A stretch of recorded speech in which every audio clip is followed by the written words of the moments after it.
Oh, I was just thinking about when people say you can go to church as you are. Yes, that is true in one sense. You can go as you are, come as you are. The doors are open. We welcome you to come in, but let's not forget the other part of that. We cannot stay as we are, because truth is the Lord does not want us to stay as we are, because we have to go from faith to faith and glory to glory. That's the truth. The truth is Jesus is going to require for circumcision. He's going to require for people to get rid of things that they may feel is important. But the Lord, He knows what we need. He knows what the purposes of His will is for our life. And He knows how long it's going to take. He knows what it's going to take in order to make the whole journey. That's what we want. We want to make the whole journey. We do not want to, quit. We don't want to give up. We don't want to lose. The Lord does not want us to throw in the towel. Eternity is inevitable. We are all on this journey through this life.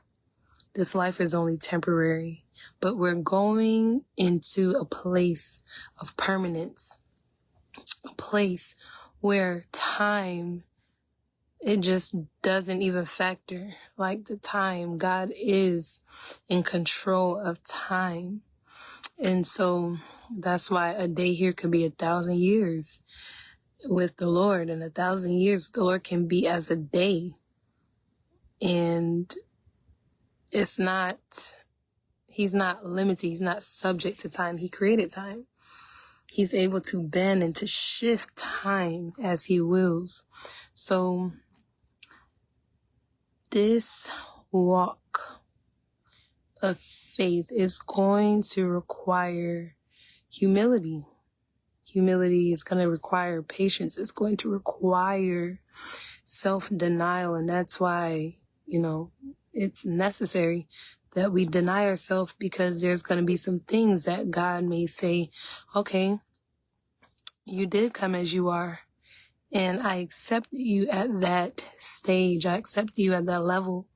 But because you have to go to the next grade, because we know how that works naturally, you, depending on where you are in the world, but you go to elementary or in other places, primary school, and you have to go to each grade level. You have to go to the next grade level. And because of that, that's the same thing in the spirit. The things that are happening in the natural is just a manifestation of what's really happening in the spirit. So we cannot stay where we are. We cannot stay there forever, because we know that life isn't pausing. We know that life does not stay where it is. It's continuous. It's going without our permission. So just as, the car has to drive, and just as you put one foot in front of the other, your life is going in that direction.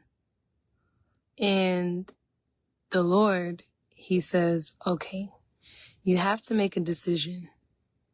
Choose today whom you're going to serve. You can come as you are. Come with those broken mindsets. Come with that messed up personality. Come. You can come. You can come.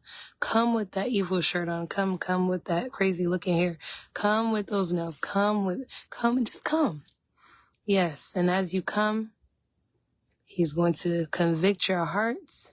You should be getting deeper into, being open for what the Spirit of God is going to require of you as He's saturating you in His presence, as you are hearing truth, as the light of God is going forward, pushing back the forces of darkness.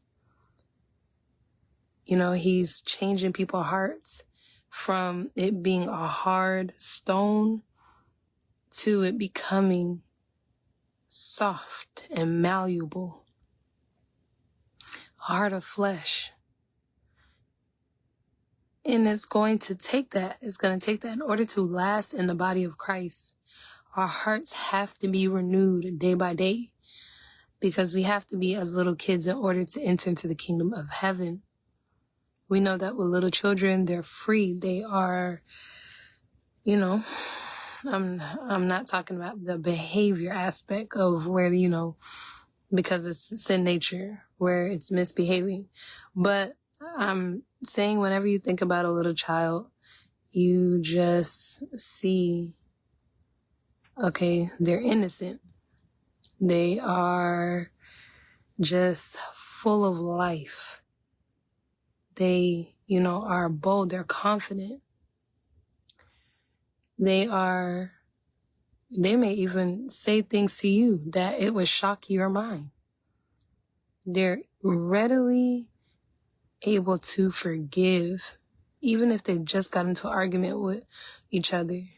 Like, okay, you're not coming to my party, or you're not playing with my toys anymore. You're not, but they're able to reconcile and they forget about it. Like, put ice cream in front of them, give them a few seconds or a few minutes, and they are friends again.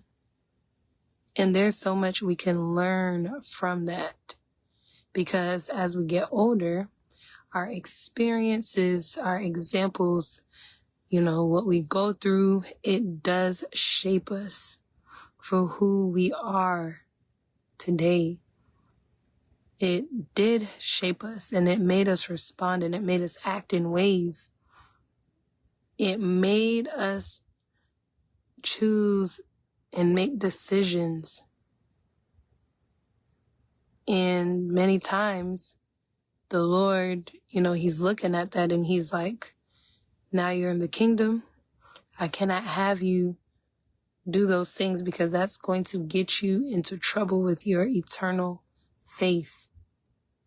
You're going to have to change. You're going to have to shift. You're going to have to make a different decision. I know you're used to coming in that way. I know you're used to making those decisions, but you don't even know who you are in the spirit. You don't know all that it's going to take from you in order to become this who God has called you to be. And that's tough, because the spirit man and the natural man, they're at war. The natural man wants to do these things for comfort. The spirit man wants to, be on the Lord's side. It wants the holiness. It wants perfection. It wants the glory and the beauty of God. But the natural man, it wants to close its ears and it wants to say, did God really say? Did God really tell you that you need to cut those things off? Did he really tell you that you need to cut those people off because they're a bad influence in your life and they're just not getting you closer to God? Now, everybody is not the same. They do not have the same purposes. We are to be trying to be available to God so that he can determine, so that he can show us the way that we are to go. So we're striving to, be available to the Spirit of God. So, yes, coming as you are. I remember when it was years ago, but I was so lost when these people used to come in the church, but they were like women, and the dress code that they had, it was terrible.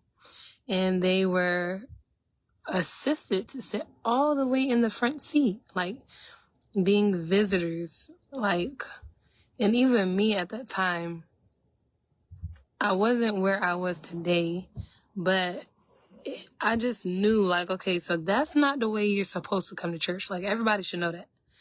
Just even now when we go to the stores and you may see people who they dressed, they don't have anything on. There's kids here. What are you doing? Put clothes on. you're not a prostitute? Okay, so put clothes on. Like, what are you doing? And you don't like people talking to you in a negative way? But it seemed like, I mean, that's what you're trying to get, right? Because you're dressing like that. So in my mind, please do not get me started on that. But in my mind, when I seen that, it was just like, okay, so they are coming in here in that way, knowing that there's men, knowing that people, though they're in the church, they are overcoming their sinful nature. Many of them just came out of the world. And, the Lord has to take people, that He has to deliver them. And so in my mind, I'm like, okay, why bring them all the way to the front? Or, you may see somebody I've seen people where they were smoking outside the church, or they were even using profanity, but whenever they had to come inside the building, like, it's like they knew better, like, oh no, I'm not going to smoke in the church. I'm going to smoke outside the church, or I'm not going to curse in the church. I'm going to do it outside because in there is holy. Like, so there was a measure of, knowing that, okay, this is the requirement. Like, they respected God to some level to not do those things inside the church, but still on the outside it was bad. So the Lord wants to save men and women, children, whoever you are. He wants to save us at ascending levels. And I understand, you may say, I'm already saved. There is more cleansing to do. There is higher heights and deeper depths to get to. The mind of God is unlimited. His mind, like, you can't even figure it out. You can't. It's just too much. It's too expansive, and it keeps expanding the mind of Christ. So as we are getting closer to meeting our Maker, He's gonna have expectations. He's gonna tell us, at different levels, okay, I'm gonna need for you to be here. But God, I want to be here. Wrong answer, because you can't. You can't. It's impossible. If you stay right there, you don't move, you're gonna die. It's a thing as stunted growth. A person can be stunted in their growth and in their development. The retardation of, a human mind. And I'm not trying to be funny when I say that, because I don't think that's a joke. But it happens. It happens. It happens.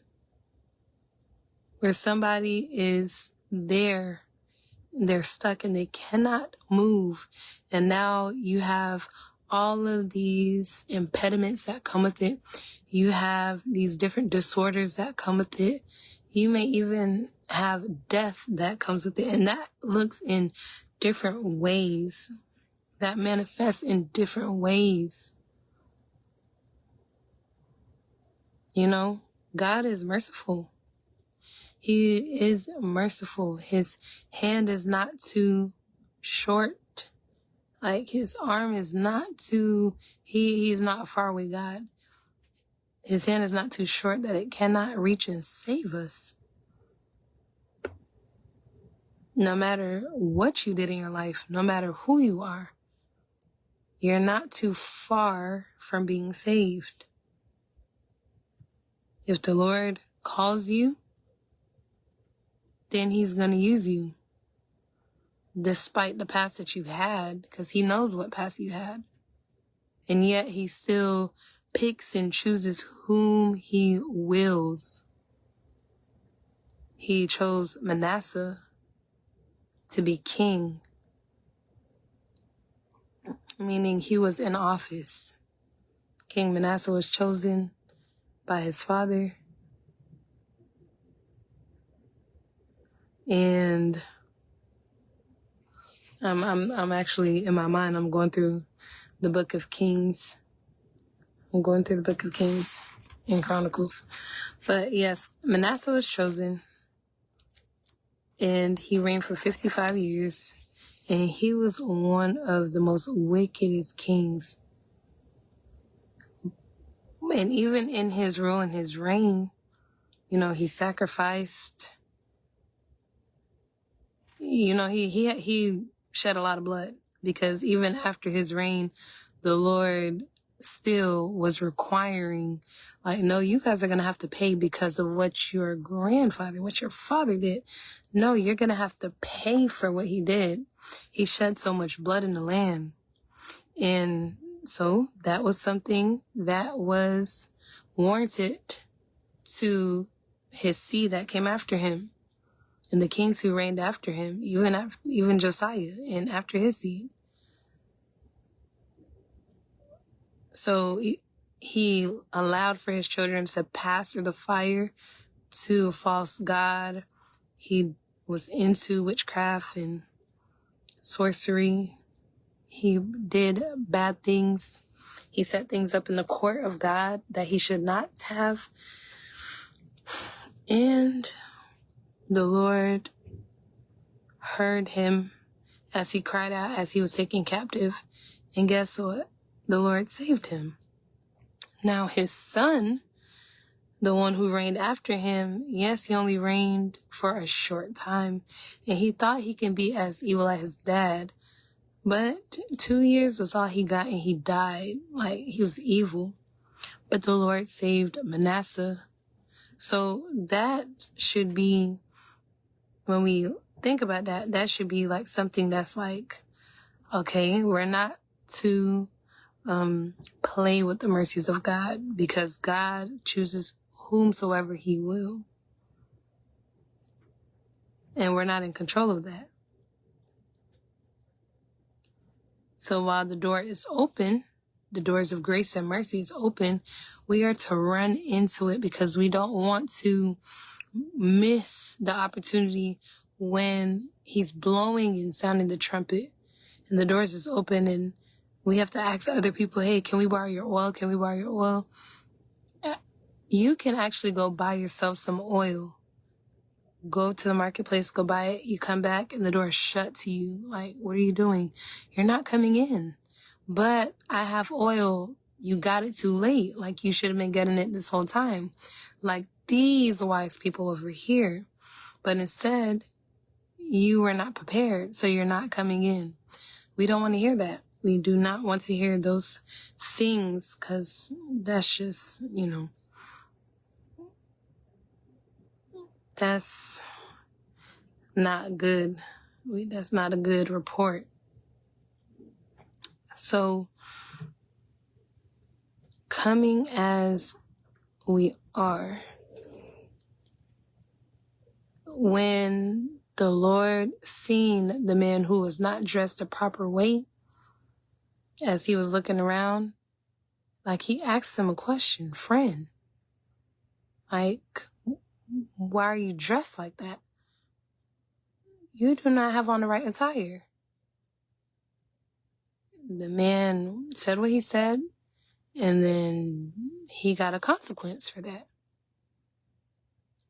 So we are to be in position. There's a position that the Lord wants us to be in as we are growing from faith to faith and grace to grace. It's a position that he requires for us to be in. If Aaron does not run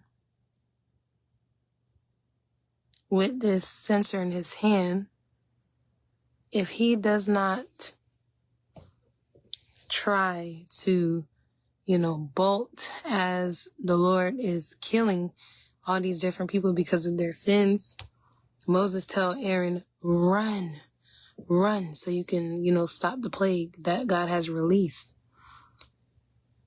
A lot of people died. But when Aaron got to the people who was living, the Lord had stopped it from continuing.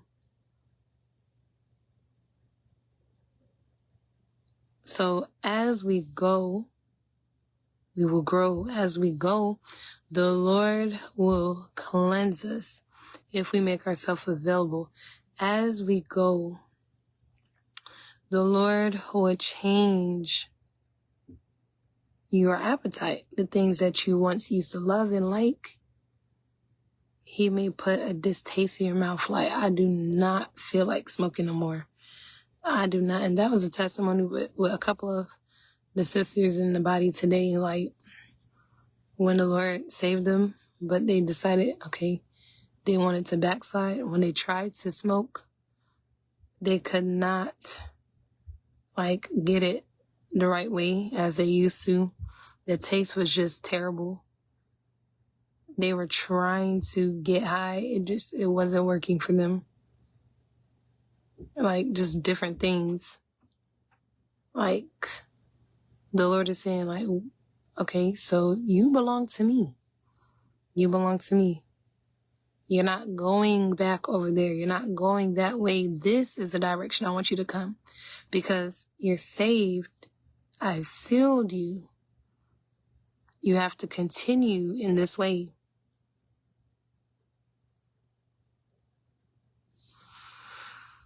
So yes,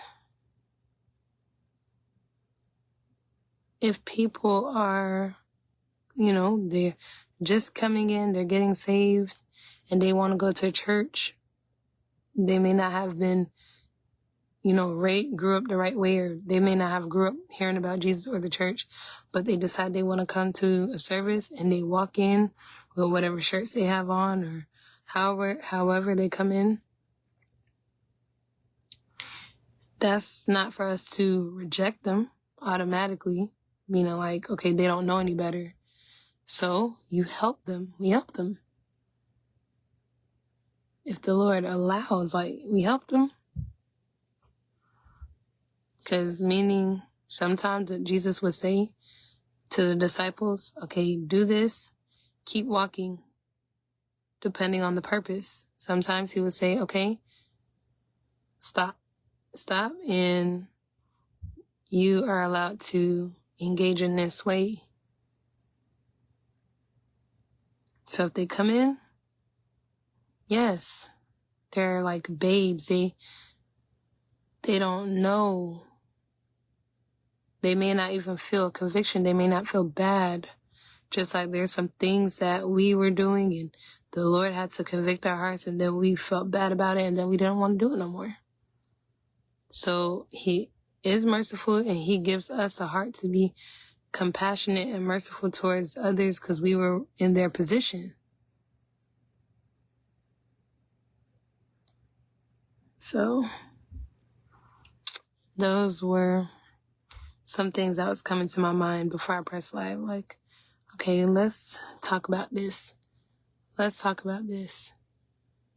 Because the goal is we are supposed to go from one point to another.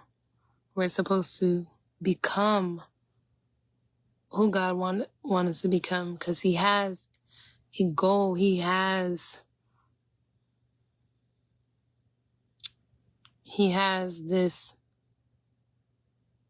image and the person. He has his glory. He has all these things of who we're supposed to be in the spirit in his eyes. So may the Lord continue to light your fire so you can keep going, so that you can keep running, so that you can grow from faith to faith and glory to glory.